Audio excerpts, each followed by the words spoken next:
जय गुरुदेव, जय माता की।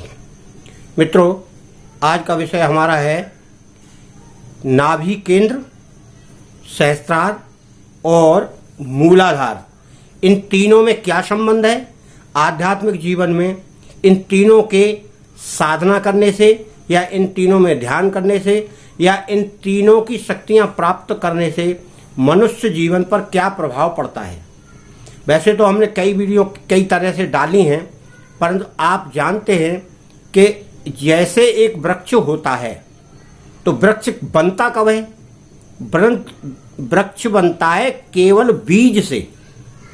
और बीज शायद जिसने भी देखा हो, कैसे भी देखा हो, तो वह बीज जब अंकुरित होता है तब क्या क्रिया होती है।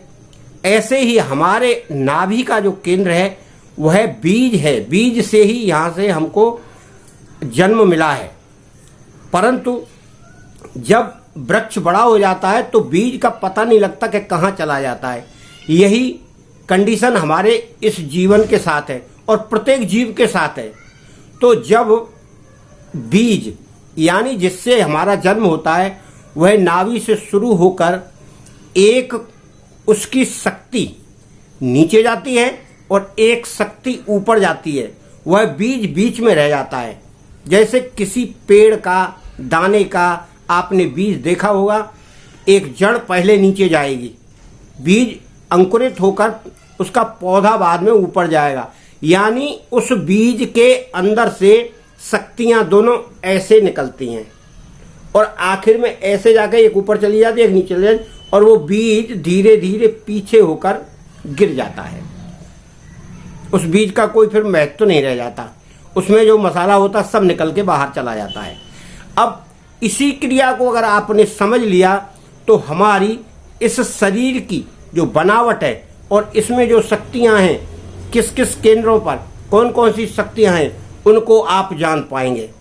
जैसे हमारा नाभि का केंद्र है, इसमें सबसे ज़्यादा शक्ति रहती है।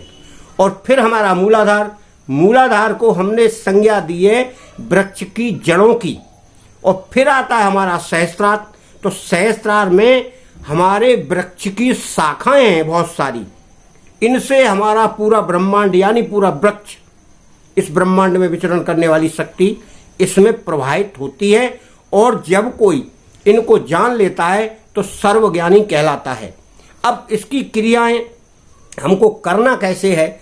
जब हम किसी साधन द्वारा अपनी योग्यता को या अपने ध्यान को केंद्रित करना सीख जाते हैं, तब हमारा यह कार्यक्रम शुरू होता है। और हमारे इस वृक्ष की जो रीढ़ है ना शरीर की, वही वृक्ष का एक तना है। उसी से हमारा यह पूरा शरीर बना हुआ है और उसी में सारे चक्र हैं, उसी में सारी नाड़ियां हैं और उसी से शक्ति का प्रवाहित होना शुरू होता है, नीचे से ऊपर, ऊपर से नीचे। अब नीचे से ऊपर को शक्ति हमेशा क्यों चलती है? क्योंकि जैसे वृक्ष की जड़ों से शक्ति ऊपर पत्तों तक पहुंचती है, अगर उसमें खाद पानी जड़ में दिया जाएगा तो वृक्ष तक पहुंचेगा, ऊपर तक, उसमें फल फूल और बहुत हरा भरा वो दिखाई पड़ेगा। यही कारण हमारे शरीर का है। परंतु शरीर का हमारा कारण ऐसा है कि जैसे पेड़ जो होता है तो पेड़ की जड़ें जमीन के अंदर रहती हैं, तो उस जमीन के अंदर की जड़ों को तो हम कुछ नहीं दे पाते। हम कहाँ दे पाते हैं? जहाँ से पेड़ जमीन के अंदर घुसा है, यानी जमीन के ऊपर से तना ऊपर और जड़ नीचे, उस जगह पर हम खाद पानी जो भी उसको दिया जाता है वो चीज़ें हम देते हैं। वही उसकी नाभि है। जैसे हमारी ये नाभि है वही उसकी नाभि है। इसीलिए हमें अपनी नाभि की बहुत सुरक्षा करना चाहिए और इसकी शक्ति को पहचानना चाहिए। इस नाभि के दर्शन मात्र से और इसमें ध्यान करने से दोनों शक्तियां जागृत होती हैं, ऊपर नीचे चलती हैं और उनके ही पालन पोषण करने से दोनों शक्तियों को प्रबल किया जा सकता है। जैसे पेड़ के तने में जल डालने से होता है, यानी नीचे जल जाता है और ऊपर हरे भरे पत्ते दिखाई पड़ते हैं। आप कुल मिलाकर, वैसे तो गीता में बताया गया कि यह संसार पीपल के वृक्ष की तरह है, नीचे जड़ ऊपर शाखाएं, बीच में तना, और जो किनारे किनारे जो तमाम ज्ञान की शाखाएं निकली हुई हैं, वह इस शरीर की भी बनावट वैसी ही है। पर हम समझ नहीं पाते हैं कि जब कोई व्यक्ति धारणा बना लेता है कि मुझे साधना करनी है, तो वह तो कहीं तक पहुंचने लगता है, और जो कुछ देखा देखी सुनकर मनगढ़ंत बिना जानकारी के कार्य करने लगता है, तो उसे कोई हाथ नहीं लगता ज्ञान का, कोई पुलिंदा। अब जब किसी व्यक्ति को यही नहीं पता है कि पेड़ की जड़ में पानी दें या पेड़ के पत्तों में पानी दें या पेड़ की जो तना रहता है उसमें बीच में उस पर जल डालें, तो उसको पेड़ को वो बना नहीं सकता पेड़ को हरा भरा। पेड़ की जड़ में खाद पानी देने से ही पेड़ हरा भरा होता है। यही कारण इस शरीर का है। तो इस शरीर को, हमारे मूलाधार को प्रबल करने के लिए हमको नाभि का ध्यान हमेशा रखना है, नाभि को सुरक्षित रखना है। और वैसे आयुर्वेद में और ये जो दूसरी प्राकृतिक चिकित्सा चली है उसमें हमारे पेट के ऊपर, नाभि के ऊपर ही तमाम प्रकार के प्रयोग करते हैं। यानी मिट्टी का लेपन करते हैं, पानी का लेपन करते हैं, भाप का भी वो प्रवाहित कराते हैं, भाप भी, जल का और सूर्य की किरणों का। इस प्रकार से हमारी नाभि के द्वारा ही शक्ति अर्जित होती है और पहुंचती है।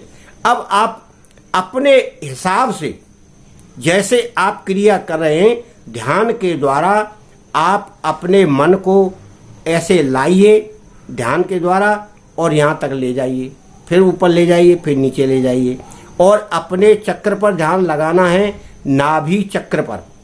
नाभि चक्र के नीचे एक चक्र और है, फिर मूलाधार है, और इसके ऊपर एक हृदय में है, एक कंठ में है, और फिर इसके बाद ये है। इस तरह से 7 चक्र हो जाते हैं। 2 चक्र तो यहीं हो जाते हैं, एक ये और एक ये, एक यहाँ हो जाता है, 3 ये हो गए और 3 नीचे हो गए, एक बीच में हो गया। तो इन चक्रों को जागृत कैसे, ये क्या है, उसकी डालियां हैं ऐसे निकली हुई पेड़ की, इनको अपने आप शक्ति मिलती है। कब? जब हम इसकी जड़ में जल, खाद और पानी डालेंगे। जल, खाद, पानी क्या है?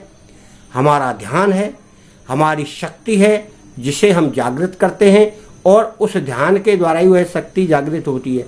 बार बार अभ्यास, बार बार ध्यान करने से हमारे ये तीनों केंद्र जागृत हो जाते हैं, और छोटे मोटे जो और भी केंद्र हैं वो भी जागृत होंगे।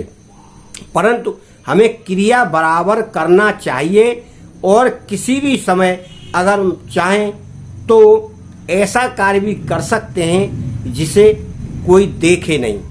यानी थोड़ा व्यायाम से भी कुछ ना कुछ चक्र जागृत होते हैं। व्यायाम अलग अलग प्रकार के बताए गए हैं। जैसे थोड़ा शवासन भी कर सकते हैं आप, एकदम सीधे बैठकर ऐसे करके मुद्रा में आप ध्यान कर सकते हैं, और वैसे जो ध्यान करते हैं मंत्र बोलते हुए उस तरह का ध्यान कर सकते हैं। तीसरा, सुषुम्ना में जाकर ध्यान कर सकते हैं। ये सारी क्रियाएं ध्यान की ही है, और इनसे सारी शक्तियां प्रबल होती हैं। और मुख्य इनका विषय रहता है शांति और शुद्ध वातावरण में बैठकर यह साधना की जाए, चाहे 10 मिनट 15 मिनट ही करें, और धीरे धीरे अभ्यास से ही आपको कुछ ना कुछ शक्ति, शांति, सुख महसूस होने लगेगा। तो समझिए कि मुझे उससे कुछ लाभ प्राप्त हो रहा है। वैसे बताने वाले, कराने वाले पाठशालाएं, विद्यालय उनमें सिखा देते हैं, और उसके बाद वह साधक, वह विद्यार्थी जैसा का तैसा रहता है। केवल पाठ रटने से और उसको पास होने से कक्षा में अर्थ नहीं निकलता है। उसका अनुभव होना चाहिए क्या वास्तव में 2 और 2 4 होते हैं, और कैसे होते हैं, गुणा करके, जोड़ के, घटा के, जैसे भी। परंतु हमने रट लिया, बोला ये प्रश्न आएगा, रट लिया, कर लिया। तो इस तरह के विद्यालय भी बने हुए हैं, पाठशालाएं बने, योगाचार्यों ने बना रखे हैं। कई उसमें पारंगत हो जाते हैं, और कई तो फिर छोड़ देते हैं, अरे हमारे बस का नहीं है। क्योंकि योग विद्या, आध्यात्मिक विद्या इतनी अगर आसान होती तो हर कोई कर लेता। अभी भी हमारे पास फोन आया एक, उसने पूछा महाराज जी गायत्री मंत्र से क्या क्या मिलता है। हमने कहा आपको क्या चाहिए? भाई आपको जो चाहिए सब मिलेगा। बोला जैसे? अरे हम कहा जैसे क्या, आप अपनी आवश्यकता बताइए, वो सब चीज मिलेगी। केवल आपकी आस्था, विश्वास और ध्यान की क्रिया आप सीख लें। हमने कहा कोई गुरु बनाया? कह रहे नहीं। तो हमने कहा कुछ नहीं होगा, आप स्कूल में पढ़े, फिर आप किताब से पढ़ लेते, स्कूल में क्यों गए अपने गुरुओं के पास? तो ये व्यक्ति समझ नहीं पाते हैं कि दीक्षा का मतलब क्या होता है, गुरु का मार्गदर्शन क्या होता है और गुरु के मार्गदर्शन में क्यों लाभ प्राप्त होता है। आप भी गुरु मार्गदर्शन में करेंगे तो आपको लाभ प्राप्त होगा। और करें, आप ध्यान क्रिया को पकड़ लेंगे तो सारी क्रियाएं, सारी सफलताएं और सारी विद्याएं आपको स्वतः आने लगेंगी, वाणी सिद्ध होने लगेगी, दूर की बात मन में विचार आने लगेगी, कुछ कुछ सुनाई भी देने पड़ेगा और कुछ कुछ दिखाई भी देने लगेगा। जैसे अनायास ही कोई चमत्कारी चीजें हमारे कुछ शिष्य उनको दिखाई पड़ती हैं और आप ऐसा अनुभव करेंगे कि मैं तो अलग ही दुनिया में हूं और हो सकता है आपकी समाधि भी लग जाए। मित्रों, इन क्रियाओं को करें। आपको धन्यवाद। आपका और आपके परिवार का कल्याण हो। मैं आपसे प्रार्थना करता हूं कि आप ये वीडियो देखकर लाइक, शेयर, सब्सक्राइब करें, अपने मित्रों को बताएं, जिससे उन्हें भी लाभ प्राप्त हो। धन्यवाद।